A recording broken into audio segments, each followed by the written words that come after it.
Hi, I'm Chrissie Klinger, and welcome to my final presentation, which will review the different projects I did for LDT 550 during the fall 2020 semester. This is a Pecha Kutcha, and it's going to go fast, so let's get started.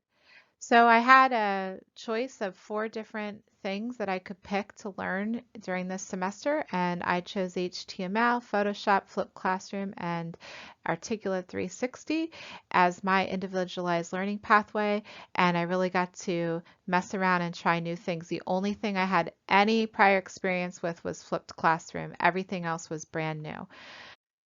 So I started at my PSU sites page, and prior to this course, that was used mostly for blogging for another LDT course. So I had to get in there, restructure it, and I decided to dedicate a page to my LDT 550 projects.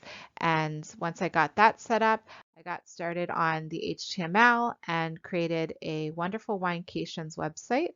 And this was difficult and took a lot of time, but I was really happy with the way that it turned out.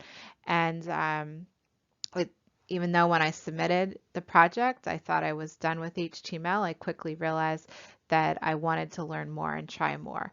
So I moved on to Photoshop, but I decided to continue to overlap the learning, do things in Photoshop that I could link back to the wonderful Winecations website and continue to progress my skills with HTML and CSS.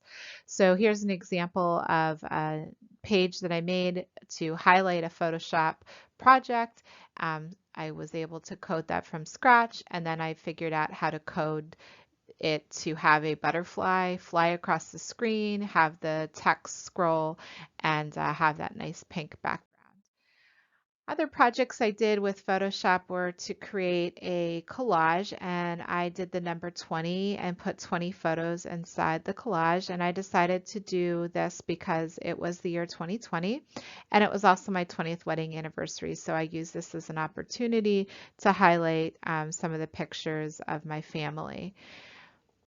And then I sort of went back to my wonderful Winecations website and thought about doing a new banner in Photoshop for that website. So I came up with 2 options and ultimately decided on the purple banner. And again, had to take some time to really figure out how to substitute out the banner I had with the new banner that I created, read over notes and, made some mistakes along the way and had to figure out how to fix it. But I enjoyed revisiting the HTML and I kept telling myself, don't give up on this, keep coming back, and each time maybe you're going to get a little faster with what you're doing with the HTML. So even though I could have been done with HTML early on in the semester, I did push myself to continue to revisit it. So one of the things I did is create this page where I had to take a photo and again make sure that it would work on different devices and have that overlapping text, and then it linked to my wonderful Winecations page. And I had to do a lot of troubleshooting, over those weeks. And I figured out how to get things centered on web pages, how to change photos without distorting, getting text to scroll across the page. And it really just made me think about, okay, do I want to keep coding things from scratch or do I want to look at templates? But it's sort of like I got addicted to HTML and I said, okay, I want to create things, but for the flipped classroom, I'm going to take a little bit of a break and do a template. So I used a Google Sites template, housed all my flipped classroom stuff on there, and figured I was, good with not doing things from scratch for a while.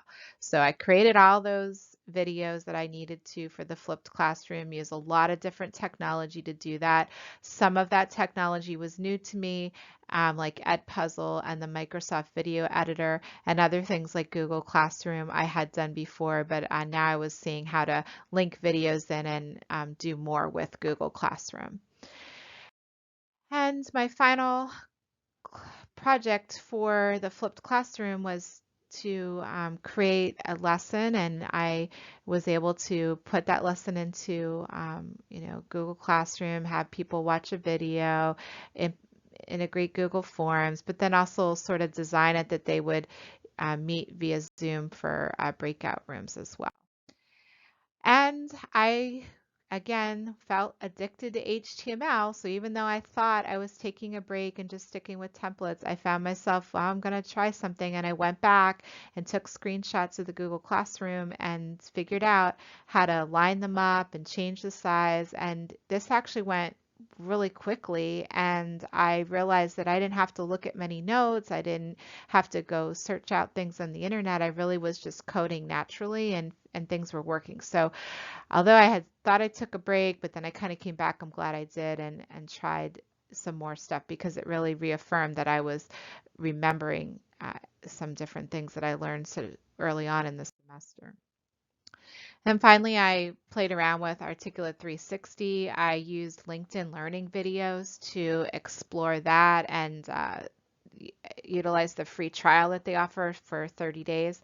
So I got into there and started messing around and decided to make an online course around wine tasting basics. So again, that I could sort of connect it to my wonderful Winecations website that I had created. So I had to, follow through lots of different steps that many instructional designers go through, but this was totally new to me. I've been on teams that design things, and I sort of had an awareness of what all was involved, but I never had to do things from start to finish. So I learned a lot in the process, and 3 weeks seems like a decent amount of time to create a 10-minute training, but it was hard to get that all done within that time period. I had to also have testers go through it and do evaluations and give me feedback and then make changes based on their feedback. So, again, that 3-week time crunch was a little difficult. But through all of it, I did definitely pick up some new skills, with my different technologies that I was doing, but I also really got to practice skills I already had and refine them and really have evidence of how I'm progressing with those skills, like adhering to timelines and working with others and trying new things and solving problems.